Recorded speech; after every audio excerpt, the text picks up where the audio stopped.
Mateo capítulo 28, versículo 1. Con su Biblia muy en alto, juntos podemos decir: yo soy lo que esta Biblia dice que soy. Y yo tengo lo que esta Biblia dice que tengo. Yo voy a donde esta Biblia dice que voy. Porque esta es la palabra de Dios para mi vida. Oiga, para mi vida. ¿Qué significa eso? Que no es lo que alguien opine de mí. Es lo que Dios dice de mí. Pero también eso es temible porque Dios conoce nuestro corazón. Y Dios conoce todo. Y en esta palabra muy específica, vamos a leer desde el 1 hasta el 6. Todos lo tienen ahí, ¿verdad? Circulado. Dios bendiga a los que nos están visitando. Pasado el día de reposo, al amanecer del primer día de la semana, vinieron María Magdalena y la otra María a ver el sepulcro. Y hubo un gran terremoto, porque un ángel del Señor descendiendo del cielo y llegando removió la piedra y se sentó sobre ella. Su aspecto era como un relámpago y su vestido blanco como la nieve. Y de miedo de él los guardas temblaron y se quedaron como muertos. Mas el ángel respondiendo dijo a las mujeres: no temáis vosotros, porque yo sé que buscáis a Jesús, el que fue crucificado. No está aquí, pues ha resucitado. Como dijo, venid y ved el lugar donde fue puesto el Señor. O sea, la profecía se había cumplido. Él había resucitado. Tomen su asiento. El Espíritu Santo me daba un tema bien importante en el cual debemos de meditar plenamente. Él murió por ti para que tú vivas para Él. Oiga, Él murió por ti para que tú vivas para Él. Si Él muere por nosotros es para darnos vida eterna, vida abundante, lo cual significa que Él debe de vivir en nosotros. Significa que como Él ha vencido la muerte, nos da el regalo de la vida. Y al darnos el regalo de la vida, los vivos muestran ¿qué? Vida. Los vivos muestran vida. Porque cuando estábamos muertos y en la muerte, oiga bien, en la muerte llega la vida, significa que esa persona resucita. Ahora, hemos tenido líderes mundiales religiosos que definitivamente han muerto. Han tenido seguidores, han tenido liderazgo, han tenido impacto, influencia en el mundo espiritual. Definitivamente hemos tenido muchos líderes religiosos, los cuales se han ganado el respeto de la gente, los cuales se han ganado el liderazgo de ellos, ha provocado que masas los busquen y los siguen.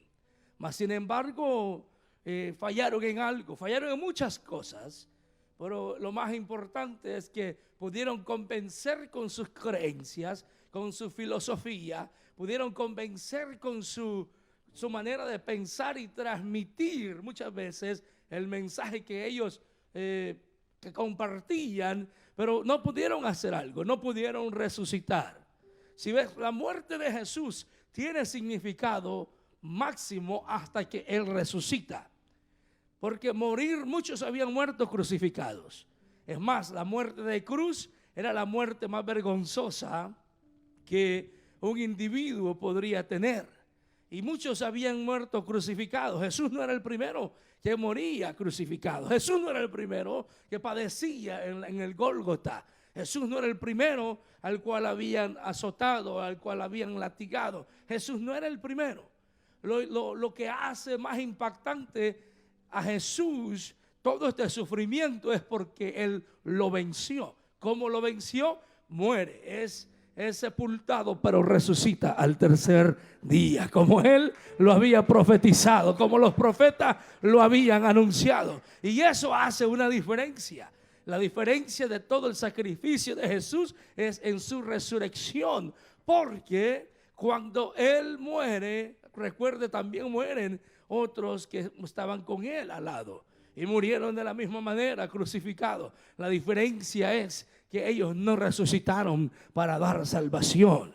Jesús resucita para transmitir la salvación a toda la humanidad. Y debemos de entender esto. Esto no es un cuento de hadas, esto no es un cuento de Pepito, esto no es algo que la historia lo dice y pasó por alto. No, se lo puedo comprobar por la siguiente manera. Hubo temblores cuando Jesús muere en la cruz.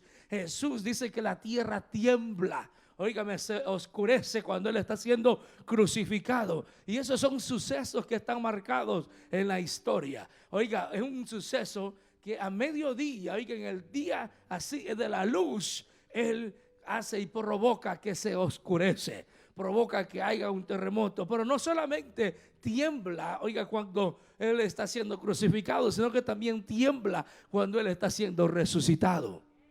Sucesos pasan y acontecen con la muerte de Jesús y la resurrección de Jesús. El calendario cambia. Oiga, hay un antes y un después. El mundo es impactado por la resurrección de Jesús. Mira, ¿cómo poder negar a Jesús si aún el mismo calendario en toda la tierra dice antes de Cristo y después de Cristo? ¿Cómo poder negar y no tener fe en que esto sucedió? Porque ha sido todos los religiosos y los líderes religiosos han muerto y han liderado por un periodo de tiempo. Mas el cristianismo cada vez se hace más grande y más grande y más grande y más grande y más poderoso y más poderoso y más poderoso, y avanza y avanza y avanza y no lo pueden detener. Por lo tanto, podemos ver y podemos entender que el líder de máxima excelencia y con el máximo liderazgo, su liderazgo aún sigue impactando, aún sigue influenciando, porque no era un liderazgo terrenal, era un liderazgo que se le había delegado en el cielo para venir a morir a esta tierra por ti y por mí. Es lamentable que la gente no entienda que hubo alguien que muere por nosotros y que no entiendan el gran regalo de la salvación. Imagínate, una de las razones por las cuales nos cuesta entender es que nosotros no haríamos eso. Y cuando tú no eres capaz de hacer algo por alguien, crees que la otra persona tampoco es capaz de hacerlo por ti. Muchas veces decimos, yo estoy dispuesto a dar la vida por mi hija, por mi hijo, yo estoy dispuesto a dar la vida por mi familia. Y lo decimos, pero en realidad no sabemos si eso sucedería. En realidad no sabemos. Podemos hacer todo para defenderlo, podemos exponernos todos para defenderlo, pero en realidad no sabemos si diéramos la vida así crucificado por alguien. Pero lo decimos. Pero imagínate, ahora, ¿daría usted la vida por su vecino? ¿Daría usted la vida por su hermano? ¿Daría usted la vida por alguien desconocido? ¿Daría usted la vida por alguien? Son preguntas que tenemos que procesarlas para que podamos valorar el sacrificio en la cruz. ¿Daría usted la vida por alguien? Mira, yo le aseguro que ni siquiera una mano usted vendiera por 2-3 millones de dólares. Bueno, al menos yo no. Yo no vendo ni un dedo, ni el que tengo quebrado. Y tengo 3 dedos quebrados en mi mano. Ninguno de los quebrados, y mucho menos uno de los buenos. No lo vendo por nada. Imagínate. Pero él, siendo Jesús, siendo el Hijo de Dios, es bien importante que usted entienda el relato bíblico y nos mantengamos en el amparo bíblico, no en la opinión personal. Se enseña erróneamente de que Jesús comienza a existir de cuando Él viene a la tierra. No, la Biblia no relata eso. La Biblia relata de que Jesús existía desde antes de la fundación del mundo. Jesús era eterno desde antes. Jesús ya existía desde antes. Okay. En el Antiguo Testamento hay muchas apariciones de Jesús como el ángel de Jehová. Y existía desde entonces, pero entonces ahora viene una misión, comienza una misión, la cual en obediencia, dice Filipenses, se humilló hasta lo sumo y fue a una muerte de cruz. Se humilla por obediencia a su Padre Celestial. Y su Padre le da una misión y le dice, mira, te voy a explicar esto, vaya conmigo porque vamos a relatar una pequeña película de la pasión de Cristo. ¿Dónde comienza esto? Cuando Jesús, cuando viene Dios, se muestra a Israel. Israel es escogido por Dios como un pueblo, y no por ser el mejor, sino que fue escogido por ser el peor entre los pueblos. Israel escogido. Israel luego llega a ser esclavo en Egipto. Al ser esclavo en Egipto, viene Dios, quiere habitar con ellos. Ellos claman por 450, 430 años. Ellos claman a Dios por liberación. Y estando ellos esclavos ahí de los egipcios, Dios manda liberación. Dios manda una salida y envía a Moisés. Cuando Moisés saca al pueblo de Egipto, van al desierto. Y en el desierto ellos quieren tener una relación con Dios, pero también Dios quiere tener una relación con el pueblo. Entonces Dios manda a Moisés y le dice, hagan un tabernáculo y lo harán así, acá y así. Les da las dimensiones, les da las instrucciones, les da todo el material, les dice dónde tienen que agarrar el material, les dice usen oro, plata, bronce, y empiezan a diseñar. Allí en el desierto diseñan en el primer lugar donde prácticamente Dios descendía y habitaba literalmente en medio de los hombres, el cual se llama el tabernáculo. Y estando en el tabernáculo, recuerde que Moisés subía al monte Sinaí, subía a los montes a hablar con Dios. Y cada vez que Moisés subía, Dios le daba un obsequio. Cada vez que Moisés subía, Dios hablaba con él y le daba instrucciones. Y cuando se construye el tabernáculo, hay una arca que se forma y Dios le da las instrucciones, la cual se llama el arca del pacto. Y en esa arca de pacto, Dios le dice a Moisés, ahí vas a poner las tablas de la ley. ¿Quién sabe que eran los 10 mandamientos? Vas a poner la vara de Aarón, vas a poner el maná, vas a poner todo lo que tenía que ver con el simbolismo del pacto entre Dios y Moisés, entre Dios e Israel. Y le dice, vas a poner querubines, pero nadie va a entrar a ese lugar, solamente el sumo sacerdote una vez al año.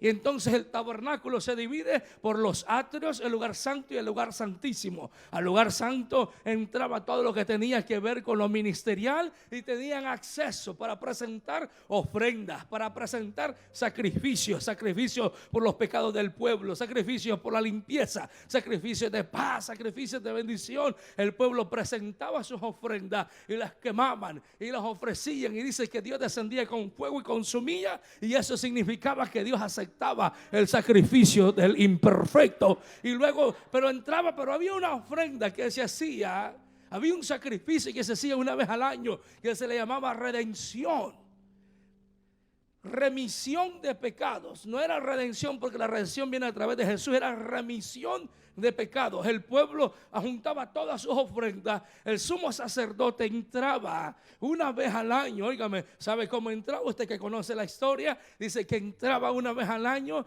y entraban al lugar santísimo. Solamente se le era permitido al sumo sacerdote entrar una vez al año y tenía que santificarse. Le ponían un lazo con campanita y este hombre se santificaba y entraba al lugar santísimo a llenarse de la presencia de Dios, y era el segundo ser humano que tenía acceso Dios para con él y él para con Dios, porque Moisés lo tuvo, pero en el monte. Moisés tenía que subir al monte. En el arca del pacto, en el lugar santísimo, Dios descendía y hablaba con el sacerdote y le daba instrucciones. Y por un año, oigan bien, diga conmigo, por un año, ese sacrificio que se ofrecía de ofrenda de expiación y remisión, lo recibía Dios, y por un año el pueblo podía vivir. Si Dios aceptaba la ofrenda, Si Dios aceptaba al sumo sacerdote, sucedía algo. Las campanitas siempre estaban sonando. Las campanitas siempre se estaban moviendo. Chilín, chilín, chilín. Y la gente decía, yes, todavía está vivo. Yes, sigue sonando la campanita. Mientras la campanita sonaba, oiga, significa que la presencia de Dios no había matado al sumo sacerdote. Pero por si en caso no resistiese la presencia de Dios porque había pecado o estaba mal, dice que al caer lo sacaban y lo jalaban con el lazo. Porque nadie podía entrar a decir, oh, lo mataron, lo mató Dios, entonces vamos a ir a traerlo nosotros. No, nadie podía entrar. Solamente el sumo sacerdote, ni Moisés mismo podía entrar al arca del pacto. Solo el sumo sacerdote. Y eso era una vez al año. Y se ofrecía corderos sin mancha, perfectos, de lo mejor. Y se ofrecía a Dios. Y Dios recibía y lo consumía con fuego. Era un sacrificio preparado como una oveja que estaba en el matadero. Entonces Dios mira que la maldad del hombre empieza a aumentar más y más. Y dice, hay enemistad entre el hombre y yo, porque yo soy santo y el hombre es pecador. Y Dios empieza a tratar con Israel, los castiga, les da plagas. Dios comienza a tratar con Israel de una manera personal. Se levantan enemigos, los destruye, pero la misericordia de Dios estaba siempre con Israel. Oiga, allí tú y yo no teníamos nada que ver. Los gentiles no teníamos nada que ver en el asunto. Allí estábamos destituidos de la gloria de Dios. Es más, los gentiles eran enemigos con Israel, y todo lo que era enemigo con Israel era enemigo contra Dios. Pero llegó un momento que Dios dijo, tengo que tomar esa relación con la humanidad. Fueron mi creación, yo los formé, y vamos a necesitar otra vez enlazar nuestras relaciones. Y vamos a permitir que el hombre tenga acceso a Dios para que se santifique, para que el hombre pueda ser diferente, para que el ser humano tenga una conexión con Dios directamente. Pero para eso se necesita un sacrificio perfecto, y no de animales, no un cordero, sino que mi hijo, para mostrarle a la humanidad mi amor infinito por ellos, que a pesar de lo que ellos son, yo tengo amor para con ellos. Por eso el versículo tan famoso de Juan 3:16, porque de tal manera amó Dios al mundo que ha dado a su Hijo unigénito, para que todo aquel que en él crea no se pierda, mas tenga la vida eterna. Y tienen esa conversación, y Jesús obedece a su Padre. Y Jesús va, se hace carne, no se encarnó, ¿ok? Porque por ahí hay una doctrina que dice que se encarnó. Encarnarse significa que usa el cuerpo de alguien más para posesionarse, ¿ok? Él se hizo carne, nació, se hizo verbo, con el ADN del hombre y el ADN de Dios. Y al hacerse hombre en la tierra, Él toma la condición de ser humano en todas las maneras. Siendo Dios 100%, también puede ser hombre 100%. Y en esa condición de hombre, Él sufre, le dolía. Oiga, él tenía todo lo que tú y yo tenemos. Todos los padecimientos que tú y yo cruzamos. Todas las necesidades. Él tenía hambre, él tenía sed, él tenía sueño, él se cansaba, él hacía todo como un ser humano. Pero tenía una misión importante, el cual era padecer por nosotros los pecadores y morir por nosotros y darnos la vida eterna a través de él. Y todo comienza, hermano, con levantar un grupo de discípulos. Él los prepara y les dice, y les empieza a decir a ellos, mira, yo soy Jesús, yo soy el camino, la verdad y la vida. Yo hago milagros, y empezó a mostrarles con los milagros lo que él era capaz de hacer. Pero también él les decía, me van a crucificar, me van a matar, pero al tercer día yo resucitaré. Al tercer día yo venceré la muerte. Entonces para ellos era algo nuevo, lo creían, pero también decían, bueno, nunca lo hemos visto, pero si tú lo dices, lo creemos. Y miraron que él empezaba a hacer milagros. Las multitudes venían a él, los enfermos, los ciegos, el oprimido, el endemoniado podía ser libre por Jesús, porque lo que Jesús tocaba era diferente. Donde Jesús caminaba, las cosas cambiaban. A la vida que Jesús llegaba era una vida completamente transformada. Y entonces el ministerio de Jesús dura alrededor de 3 años y medio. Y luego comienza el proceso del arresto de Jesús. Y en el arresto de Jesús, recuerda, él tenía que cumplir algo que no se había hecho nunca. Dios había siempre aceptado los holocaustos de un becerro, pero nunca se había sacrificado un humano para que él recibiese ese sacrificio como ofrenda. Y Jesús, siendo perfecto, Jesús sin deber nada, se acordó de los imperfectos y se acordó de todos nosotros que estábamos endeudados. Él, siendo santo, se acuerda de lo que no es santo y dice: yo soy el único camino que ellos tienen, yo soy la única esperanza. Y dice que resiste los latigazos, resiste las bofetadas, resiste los insultos, resiste la blasfemia, resiste todo, cruza todo. Óigame, él sentía, así como tú y yo sentimos, resiste los golpes en sus costillas, en su cabeza, resiste los golpes por ti y por mí, resiste todo lo que tenía que cruzar. Él no tenía que cruzarlo, pero por obediencia él lo hizo. Él no tenía que sufrirlo, pero por amor a ti y a mí él lo hizo. Él no tenía que ser enviado, pero el Padre tal amor tiene para con cada uno de nosotros, que aún siendo infieles nosotros y pecadores, muestra su fidelidad para con nosotros. Y como un Padre creador responsable, dice: yo no puedo permitir que mi creación se pierda y sea condenada. Tengo que darles un camino a la salvación. Él no tenía que sufrir tanto martirio. Yo no sé si usted se ha preguntado, ¿por qué no solo lo crucificaron y ya? ¿Por qué tuvieron que latigarlo? ¿Por qué tuvieron que bofetearlo? ¿Por qué tuvieron que arrancarle la barba? ¿Por qué tuvieron que escupirlo? ¿Por qué tuvieron que ponerle la corona? Porque era un cumplimiento por ti y por mí. Y cada vez que tú pienses, cada vez que tú sientas que el evangelio es duro o que es difícil, recuérdate que hay uno que murió por ti. ¿Qué es más fácil? Yo preguntaba el viernes, ¿qué es más fácil? ¿Morir por alguien o vivir para alguien? Es más fácil vivir para alguien. Porque si tú mueres por alguien, tú ya no tienes acceso a la vida para compartir con alguien. Pero si tú vives para alguien, ¿qué es eso lo que demanda Él?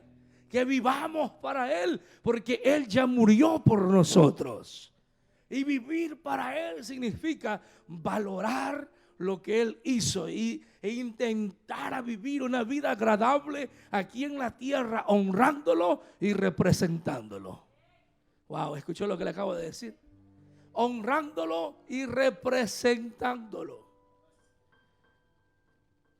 Tú y yo debemos de entender algo que es sobrenatural. Nunca comprenderemos a plenitud, pero debemos de entenderlo. Todo lo que Él cruzó, lo hizo por nosotros. Y no debemos de desvalorizarlo, sino que debemos valorarlo. Diga conmigo, debo de aprender a valorarlo. ¿Por qué le digo eso? Quizás usted pensará, ¿por qué está preguntando eso el pastor?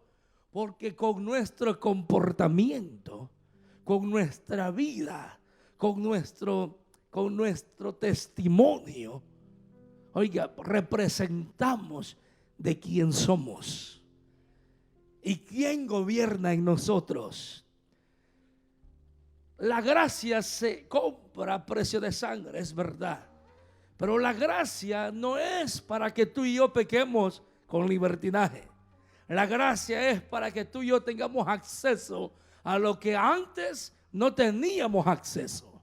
Entonces, cuando venimos y recapitulamos todos los sucesos, cuando Jesús estaba en la cruz, dice que el velo, oiga bien, cuando Él está siendo crucificado, el velo, se recuerdan que yo les expliqué, había en 3 divisiones: atrio, lugar santo, lugar santísimo. Entre el lugar santo y el lugar santísimo existía un velo que era desde arriba hasta abajo y no podía nadie entrar. Pero dice que así literalmente en el templo que existía en ese tiempo, literalmente el velo se rasgó desde arriba hasta abajo. Literalmente, óigame, lo que bloqueaba para que el ser humano entrase a la presencia de Dios, en la cruz se abre y se rompe. O sea, Él nos da acceso a la humanidad a que pueda entrar a su presencia. Por eso un corazón contrito y humillado, dice que Él no lo desprecia. Por eso Él dice: venid a mí todos los que están trabajados y cargados, y yo los haré descansar. Por eso Él le dice a sus discípulos: cuando sea el tiempo, vayan a Jerusalén y yo enviaré otro consolador. Y dice que el hombre, estando unido en el mismo sentir, el Espíritu Santo desciende sobre ellos, los empodera. Por primera vez en la existencia, Dios desciende a un grupo de personas para empoderarlos, usarlos y enviarlos para que ganasen toda una multitud. El Dios perfecto nos da acceso a través de la muerte a la presencia de ese Dios. Pero sucede algo que tú y yo debemos de valorarlo mucho más. Como gentiles, ¿se acuerdan que yo les dije? Las prácticas del tabernáculo eran para Israel. Pero no había una puerta como el gentil. Gentil era todo lo que no era de Israel. Todo lo que no era judío, hebreo, era gentil, era extranjero. Y todo lo que era extranjero no tenía acceso. Por lo tanto, a nosotros los salvadoreños, guatemaltecos, mexicanos, hondureños, Suramérica, Centroamérica, no teníamos acceso. No teníamos una puerta a la salvación. No teníamos una puerta a la presencia de Dios. Era solamente cuando Dios escogía, Él descendía y se le mostraba al ser humano, al que era gentil. Dios tenía una relación directamente con Israel. Pero note lo siguiente, y es bien importante que usted y yo lo entendamos. Y lo entendamos de una manera muy, pero muy clara, hermano. Ese es un regalo que se nos dio a nosotros, porque Israel esperaba un libertador político. Israel esperaba un rey verdaderamente que viniese en caballo y que viniese con ángeles y que viniese con todas las tropas y que viniesen a libertarlo del poder romano, porque el imperio romano tenía cubierto a Israel. El imperio romano tenía esclavo a Israel, lo gobernaban, lo dirigían, los marginaban, se aprovechaban de ellos, y ellos una vez más clamaban al cielo, y por eso no lo aceptaron, porque la libertad que Jesús trajo no tenía que ver con la política, no tenía que ver con la posición de rango de gobierno, sino que tenía que ver con una libertad espiritual. Jesús en el cielo, óigame, Dios entendió que en la tierra no se necesitaba más guerra, se necesitaba alguien que trajera paz a la humanidad. Y allí tenemos algo que debemos de aprender, que las victorias más grandes es entre el hombre y Dios, cuando Dios entra en su vida, cuando Dios posesiona la vida y el corazón de un ser humano. Las tormentas se convierten en calma, el llorar se convierte en gozo, el dolor sale y entra la benevolencia de Jehová. Solamente sucede a través de la presencia de Dios. Cuando Dios llega a nuestras vidas, cuando Jesús entra en nuestra vida, somos diferentes. La muerte hacia la vida eterna se nos convierte en salvación para la vida eterna. Le hago una pregunta. ¿Cree usted en la vida eterna? Toque al que tiene a su lado y pregúntele, ¿crees en la vida eterna? Si está alguien por ahí atrás, sentado allá, ¿crees en la vida eterna? No le estoy preguntando si cree en Dios. Le estoy preguntando si cree en la vida eterna. Porque la gente tiene la ideología de que creer en Dios es suficiente. La gente tiene la ideología que si creo en Dios, desarrollo mi posición, I'm good. Tenemos que analizar esto. ¿Está listo para escucharlo? El sacrificio de Jesús no era para que usted creyese en Dios. Era para que usted tuviese acceso a una salvación eterna.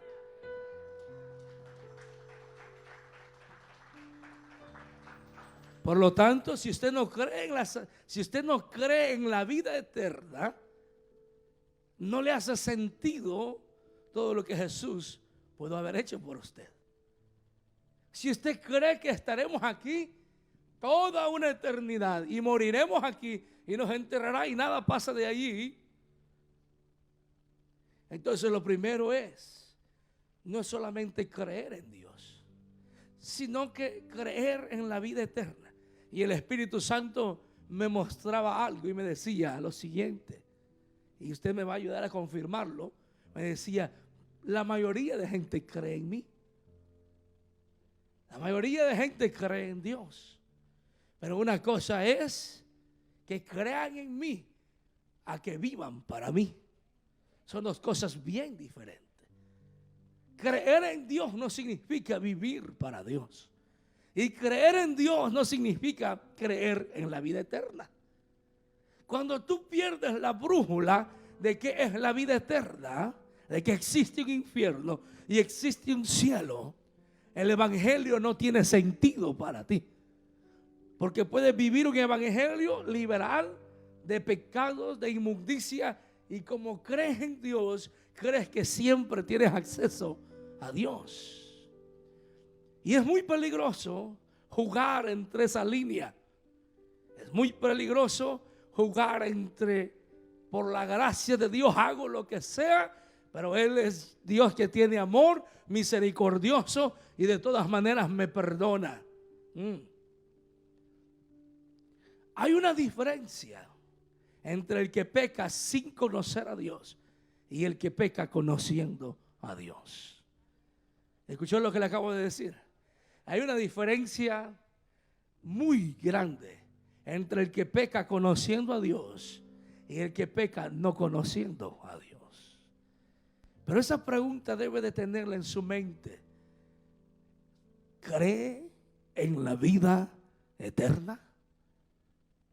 Porque la promesa de la salvación tiene sentido cuando tú y yo creemos en la vida eterna. Pero si yo creo que siempre viviré aquí, se me enterrará y hasta ahí llego, no tiene sentido la salvación del alma. Mas nosotros, los que creemos en la vida eterna, sabemos que debemos perseverar hasta el fin para que nuestras almas sean salvas. Dice el apóstol Pedro que el final del evangelio, oiga bien, el fin del evangelio es la salvación de nuestras almas.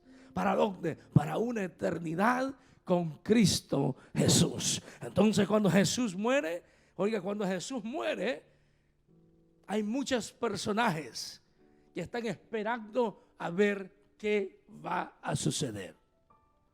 Pilato es uno de ellos. Los guardias son otros.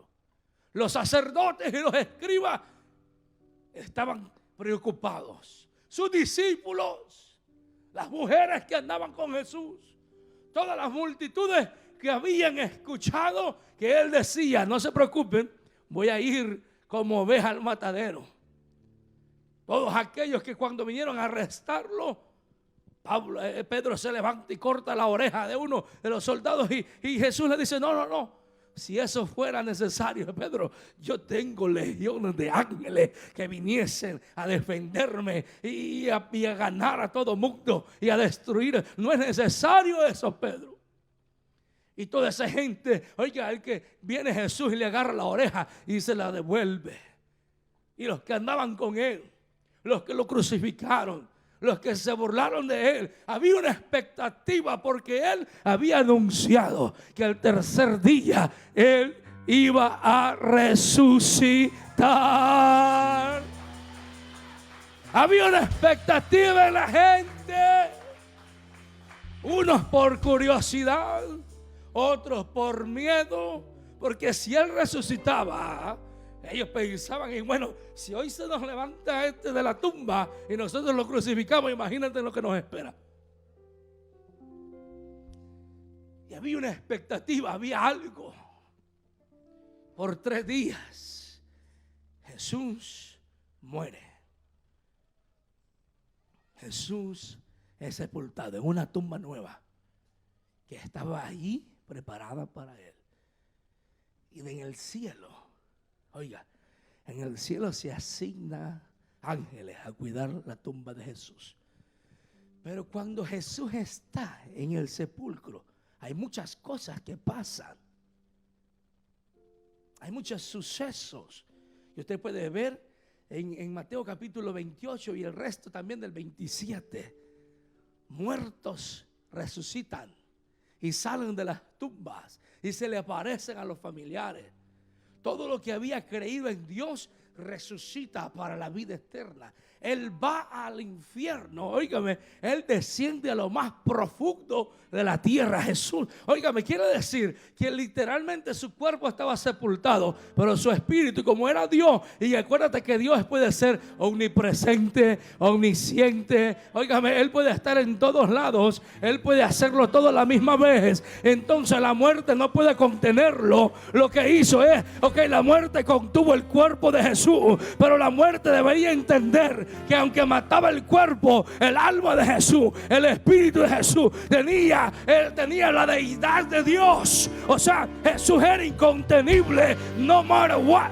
Sin importar lo que sucedía, él era incontenible. Y cuando el cuerpo estaba allí, el ángel cuidaba la tumba, los guardias cuidaban la tumba, las mujeres iban con curiosidad a ver qué es lo que estaba pasando. Pero déjame decirte algo, en el infierno se estaba peleando la guerra más grande cuando se enfrenta Jesús, el Hijo de Dios, al diablo y le dice: tú creíste que me ibas a matar, te burlaste de mí pensando que me detendría. Mira, hoy te mostraré la victoria más grande que la humanidad no ha tenido.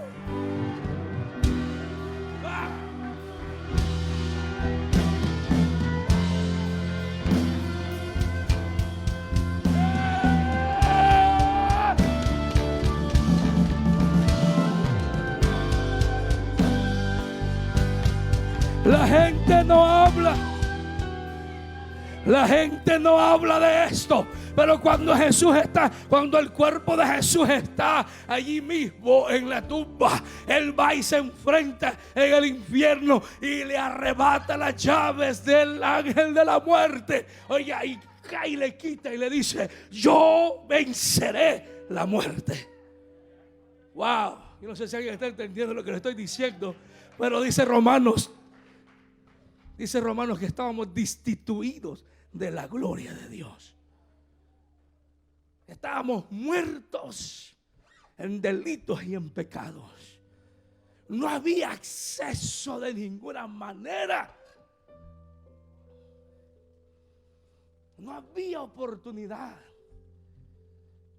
Y yo no sé por qué a muchos predicadores se les olvida esto, pero lo más importante no era lo que estaba pasando en la tumba.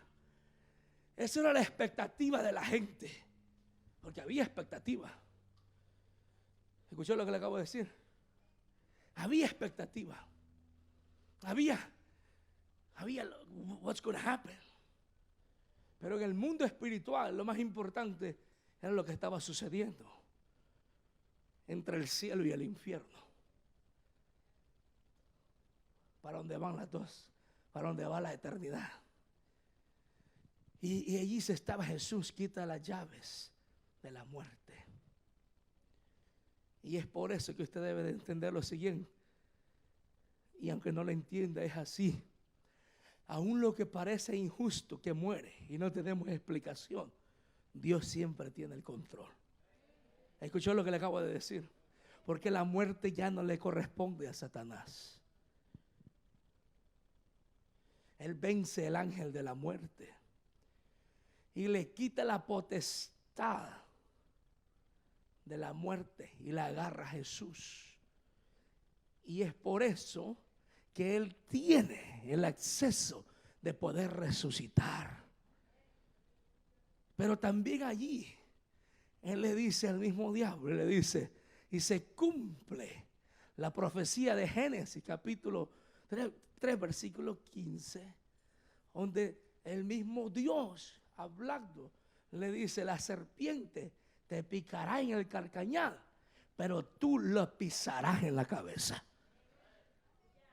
Oiga, estaba profetizado desde el inicio en Génesis que esto iba a suceder.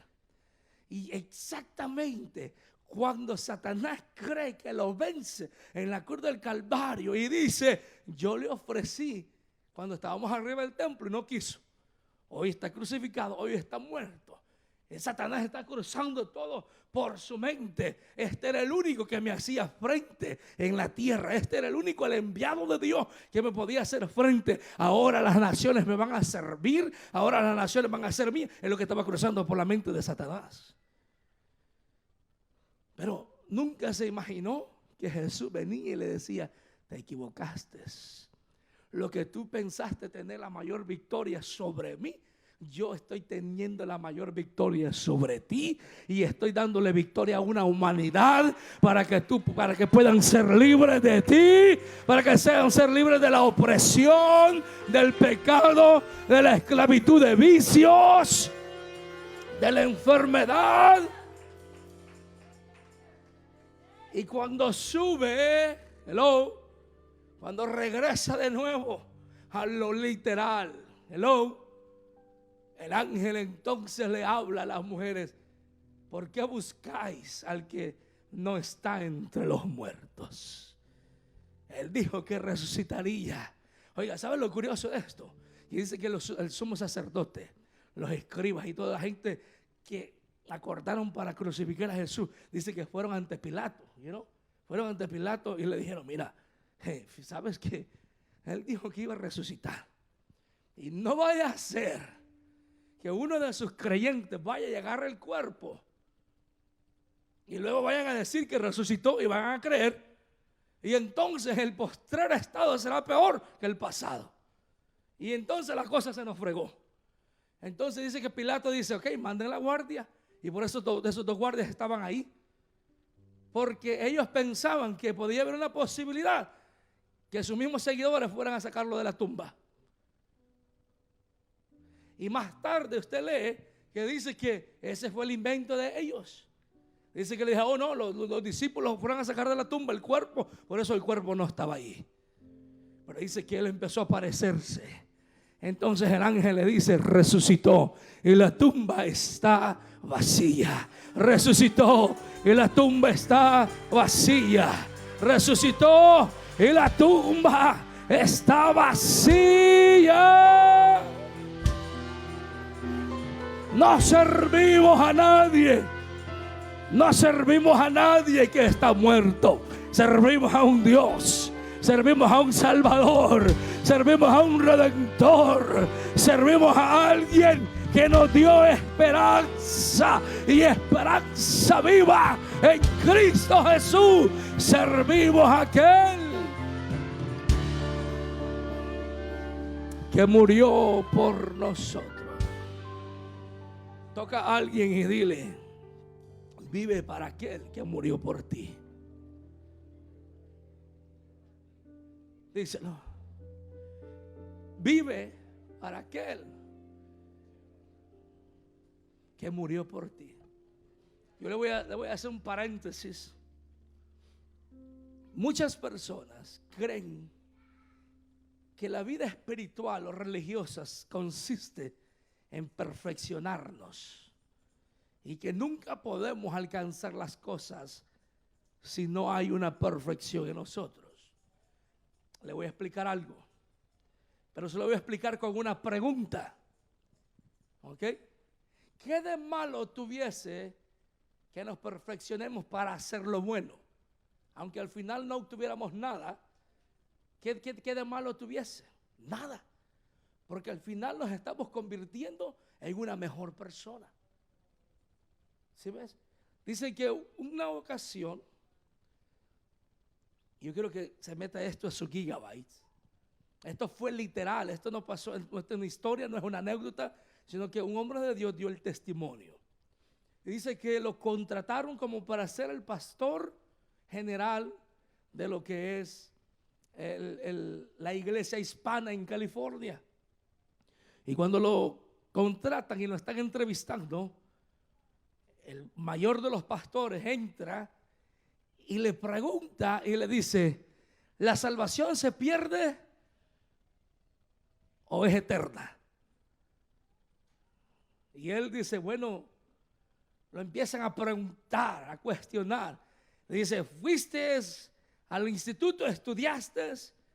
Y él empieza y dice, miren señores, quizás yo sea el menos indicado para que ustedes me contraten. Yo nunca he pasado por un instituto bíblico, si de paso quizás a la escuela dominical. Si yo nunca he pasado, dice, por una universidad, no tengo un título del mejor pastor, no soy un pastor estudiado, pero Dios me capacitó, Dios me llamó y Dios me ha dado unción y Dios me ha dado capacidad de entender la palabra. Y para contestarle esa última pregunta, porque dice que lo entrevistaron como 3, 4 pastores de la iglesia, es una mega iglesia, existe, está en California. Y dice que este hombre dijo algo y me impactó cuando le hicieron esa última pregunta. Y se la pregunta el mero mero. Y él conocía que él creía en que la salvación se obtenía por gracia y nunca se perdía. Hiciera lo que hiciera, nunca se perdía. Estoy hablándole del pastor general. Él creía eso, que la salvación no se perdía por nada. Entonces, este hombre al que estaban contratando, su creencia era, conforme a lo que la palabra dice, que hay que cuidar la salvación con temor y temblor. Entonces dice que él, muy sabio, fue y le dice, mira, pastor amado, tu creencia es tu creencia y mi creencia es mi creencia. Pero te voy a dar una corta explicación. Si tú y yo llegamos a ser entrevistados para pasar a la eternidad, y yo he vivido una vida agradable en la tierra, y me he apartado del pecado, he vivido en santidad, y he hecho todo conforme a lo que he entendido en la palabra, y la salvación no se perdiera, de todas maneras yo tengo acceso a la vida eterna. El problema sería desde que tú has hecho todo lo que has querido en la vida, pensando que la salvación no se pierde, y cuando llegues a ser entrevistado, la salvación se perdiera, tú estarías en un gran problema y yo no. Y medita en lo siguiente. Mucha gente piensa que puede vivir haciendo lo que quiere en la tierra y creer que Dios se le olvida todo. Nosotros creemos que el sacrificio de la cruz fue tan grande, y si Él murió por mí, yo debo de esforzarme a vivir para Él. ¿Escuchó lo que le acabo de decir? Y creemos y valoramos tanto esa muerte de cruz que el apóstol Pablo dijo que no tuviéramos en vano el sacrificio de la cruz. Entonces dice que el hombre le dice, estás contratado. Contrató al pastor y cambió la mentalidad del que creía que la salvación no se perdía, porque es verdad. Ahora yo quiero ir cerrando con lo siguiente. creemos que al Jesús morir y resucitar nos pasa de muerte a vida, y es verdad. Él dijo: yo soy el camino, la verdad y la vida. El apóstol Pablo dijo: no he predicado otro evangelio sino el que se me ha enseñado, que a través del sacrificio de Jesús pasamos a una eternidad. Y ese es el evangelio que nosotros predicamos, el evangelio de la cruz, el evangelio que tiene que ver con la muerte y resurrección de Jesús. Ese es el evangelio en que nosotros, ese es el evangelio que a mí me alcanzó. El evangelio donde debemos de negarnos a nosotros mismos para vivir para Él. Debemos de morir para nosotros mismos para vivir para Él. El evangelio que predicaron los apóstoles, los profetas. El evangelio que no cambia, pero sí transforma a la humanidad. Nosotros creemos en el evangelio que es aquel que dice: el que viene en pos de mí, tome su cruz todos los días, niéguese a sí mismo y sígame. Nosotros no creemos en el evangelio fácil, que todo es fácil, que todo se perdona. Sí, todo se perdona, pero hay una diferencia que usted debe de saber. Los pecados premeditados siempre le traerán consecuencias fatales. Fatales. Y aunque Jesús nos da acceso a la gracia, oiga, usted debe de cuidar la salvación que fue comprada en la cruz del Calvario a precio de sangre. ¿Por qué no levantamos nuestras manos al cielo y nos ponemos de pie? Y entramos en ese tiempo de meditación. Yo no sé si hay alguien afuera. Nadie debería estar preparando nada afuera, porque nuestras sugerencias fueron que se hiciera hasta el final del culto, para que todos estuviesen aquí en el culto. Pero si hay alguien afuera, por favor, que pasen todos adentro. Dejen los niños con los maestros allá. Ellos van a entrar para lo que es el tiempo de lo que es el drama. Amén. Pero por el momento, yo quiero que usted aprenda esta frase y que se la haga suya, que la penetre en su corazón. ¿Qué es más fácil? ¿Morir por alguien o vivir para alguien?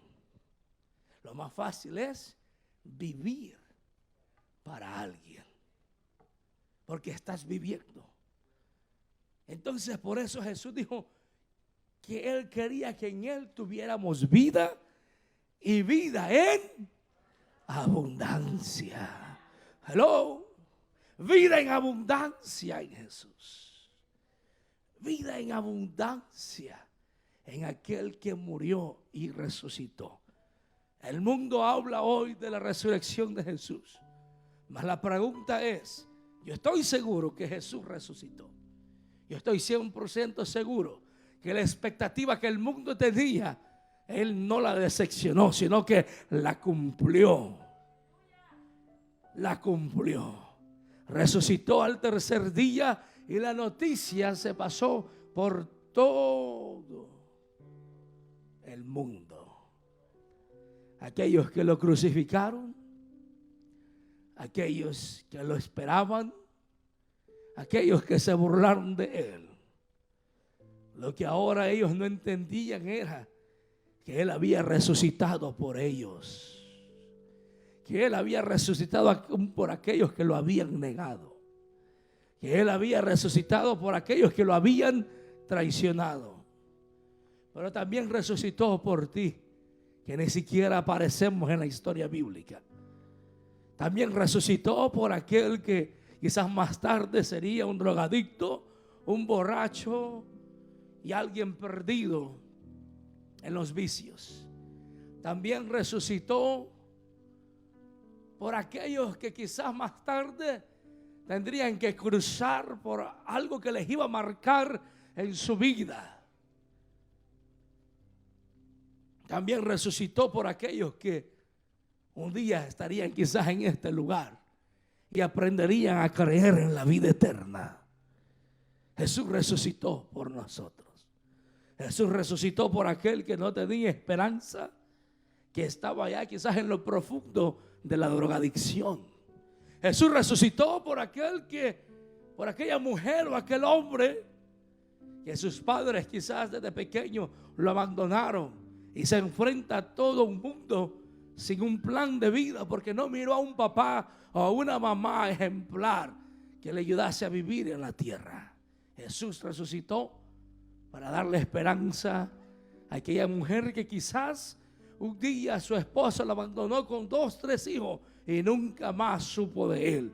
Mas sin embargo, Jesús ha estado allí fiel para esa mujer. Jesús resucitó para aquellos que no teníamos una promesa de vida, ni siquiera para existir en esta tierra. Pero Él en el cielo tenía un plan eterno para ti y para mí. Y aunque tú y yo no entendamos lo que hayamos cruzado, quiero decirte algo. Cuando Él resucitó una esperanza viva para ti y para mí. Aleluya. Él resucitó una esperanza que viva y que reina en nosotros. Cuando Él muere para que el pasado muera, pero Él da vida para que lo nuevo se levante y se resucite. Aleluya. Oiga, aunque el mundo completo no pueda entender por qué Jesús murió, yo solamente puedo decirle lo que la palabra dice. Él murió porque nos amó con amor eterno, un amor que no es entendible, un amor que no es comparable. Él murió para darnos oportunidad a que entráramos a la presencia del Dios Santo. Aleluya. Él murió para que tú y yo tuviésemos un camino a la eternidad. Quienes puedan darle un fuerte aplauso a ese rey, a ese rey.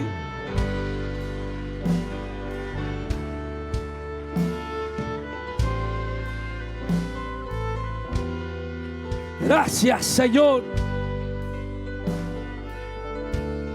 Gracias, Señor. En la cruz Él dio su vida y nos dio salvación. Es allí donde mostró su amor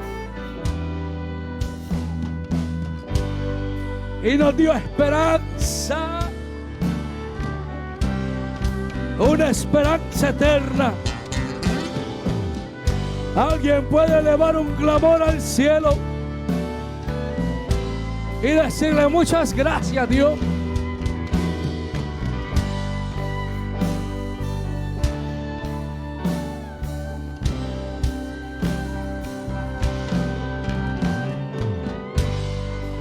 Gracias.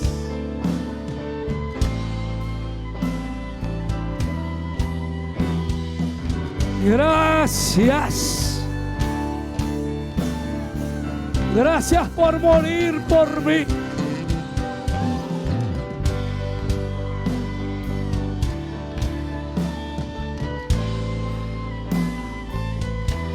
Gracias por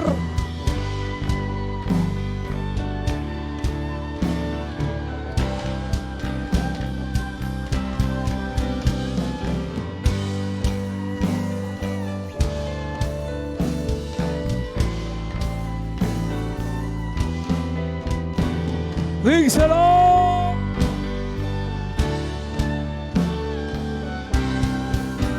En la cruz diste tu vida y me diste salvación.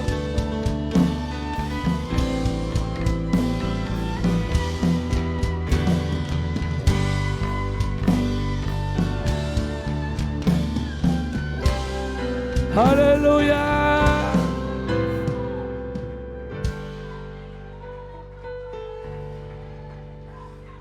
Y nos hizo, oiga, y nos hizo partícipes de este evangelio tan poderoso, donde tú sirves, donde tú predicas, en el cual tú cantas, tú tocas, en el cual lo inútil se convierte en útil, en el cual lo menospreciado del mundo Dios usa para avergonzar a lo más sabio de la tierra. Oh, cuando lloro, no lloro por tristeza, lloro porque sé que es tener esperanza en Él. Quizás algunos no valoran este sacrificio, quizás a algunos se les ha olvidado la vida eterna. Quizás unos piensan que estaremos aquí 100 años.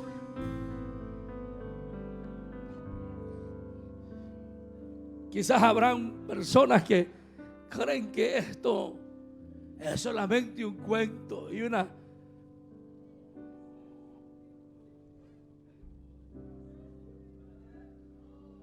una historia sencilla. Porque de que es una historia, es una historia. Una historia quizás sin sentido. ¿Sabes lo más duro? Es que hayan corazones insensibles a Dios cuando Él murió por ti. Y el Espíritu Santo me hacía sentir eso.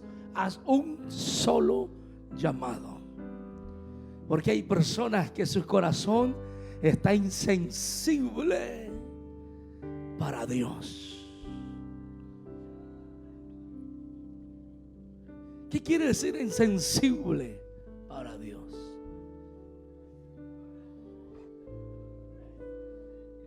No están viviendo para aquel que murió. ¿Cómo agradecerías tú si alguien te salva la vida? ¿Qué hicieras tú por alguien? Imagínate, Manuel, Vanessa, Aristides, Rolando, Marvin, ustedes que están aquí arriba. ¿Cómo? Y ustedes que están conectados en la cámara, ¿de qué manera usted agradecería si alguien literalmente salvara su vida? Si alguien en una calle viniese un autobús y lo empuja y lo saca de la calle y se pone él. Si alguien frente a una pistola, cuando están a punto de dispararle, literalmente quita a la persona y se pone él. Que alguien esté a punto de ser sentenciado para una muerte letal por ser el peor criminal, y Jesús o alguien viene y le dice: quítate de allí, yo me pondré por ti. ¿Qué es lo que haría usted para esa persona? Oiga, ¿qué es lo que haría usted para mostrarle agradecimiento a esa persona? Si ha tomado el lugar de su posición, ha tomado el lugar de su condenación, ha tomado el lugar para morir, y voluntariamente le dice: quítate, que me maten a mí. Quítate, yo moriré por ti. Y más si es alguien que tú ni siquiera conoces. ¿Qué harías tú para mostrarle agradecimiento a ese individuo o a esa persona? Cuando lo pensamos de esa manera, las palabras se nos terminan. Pero Él pide algo, ¿sabes? Él pide una tan sola cosa. Y cuando tú lees las Escrituras, hay algo que Él pide. No para paga, sino que para agradecimiento. Y en todos los evangelios, en todas las cartas de Pablo, en todo el libro de Hechos, hay algo que sobresale. Y eso es lo que Él demanda de nosotros, que es el siguiente componente de esta frase. Él te exige, Él te pide, Él te solicita que tú vivas para Él, porque Él murió por ti. Él te solicita, Él dice, para que en mí tengas vida y vida en abundancia. Él dice, ser embajadores de Cristo. Él nos dice, ¿qué quiere decir un embajador? Vive para representar su nación. Y si tenemos vida en Él, significa que podemos alumbrar. Él nos dice, Él nos enseñaba que una luz no se escondía, sino que se ponía en lo alto para alumbrar a los demás. ¿Y qué más dice? Dice, para que sus obras sean vistas por todos los hombres y glorifiquen a mi Padre que está en los cielos. ¿Qué más Él decía? Ya sea que vivamos o que muramos, somos del Señor, decía Pablo. O sea, teníamos pertenencia a Él. Entonces, ¿qué es lo que yo veo? Hay un requisito de honra que Él nos pide. Es que vivamos para Él. Que vivamos para Él. Y la pregunta de este día es: si tú estás agradecido. Oiga, usted tiene que tener esta respuesta sincera. Yo pregunté y dije, ¿cree en la eternidad? No cree en Dios, no, cree en la eternidad. Porque si usted no cree en la eternidad, créanme lo que todo lo del sacrificio de Jesús no tiene sentido para usted. Lo puede enseñar, lo puede predicar, lo puede hacer todo, pero está en su corazón. Cuando usted cree en la eternidad y cree en lo que Jesús hizo, usted vive entregado. Usted vive entregado a Dios. No significa que deja de vivir en la tierra, no, pero usted vive entregado. Porque todos los días tomamos nuestra cruz y lo seguimos. Y lo seguimos. Y lo seguimos. El apóstol Pablo dice que oraba y pedía a Dios que le quitase ese aguijón que le estorbaba. Mas el Padre le dice: bástate mi gracia, porque mi poder se perfecciona en medio de la debilidad. Aún con debilidad podemos seguirle. Aún con debilidad podemos servirle. Aún con debilidad podemos vivir para Él. Podemos vivir para Él. Aún con angustia podemos vivir para Él. Aún con dolor podemos vivir para Él. Y el Espíritu Santo me hacía sentir que hiciera un solo llamado. Un solo llamado. Aquellos que quieren vivir para Él. Aquellos que dicen en este día: yo quiero vivir para Él, porque he entendido que Él murió por mí. He entendido que Él me dio y me llevó y me obsequió y me abrió el camino a la vida eterna. Wow, mira qué lindo. Tú que estás conectado con nosotros, eso es lo que Dios demanda de ti. Solamente que vivamos para Él. Vivir para Él es negarnos a nosotros mismos. Vivir para Él es decirle: aquí está mi vida, aquí está mi corazón. Vivir para Él significa ceder mi voluntad. Y que Él no haga yo mi voluntad, sino que Él haga su voluntad en mí. Vivir para Él quiere decir, vivir para Él quiere decir que ahí donde tú estás en este momento, quizás angustiado, quizás marginado, quizás inundado en un vicio, Él resucitó por ti. Sin esperanza quizás tú sientes, pero Él resucitó por ti. Y Él te da hoy en este día la salida. ¿Quieres aceptarlo? ¿Quieres recibirlo? ¿Quieres dejarlo entrar a tu vida? Él murió por ti. Él quiere que tú vivas para Él. Puedes hacer esta oración en este día tan importante. Hoy tú puedes decirle: Padre que estás en el cielo, gracias por permitir conocer a Jesús y enviarlo a la tierra a morir por mí. Hoy en este día lo acepto y lo recibo como mi Salvador personal. Perdona mis pecados, perdona mis deudas, escribe mi nombre en el libro de la vida y ayúdame a entender y a vivir para una eternidad en Cristo. Gracias por recibirme como tu hijo, y yo te recibo como mi Padre, como mi Salvador y como mi Redentor.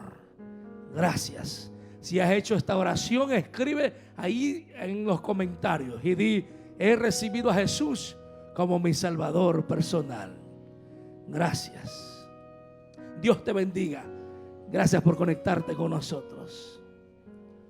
Aleluya.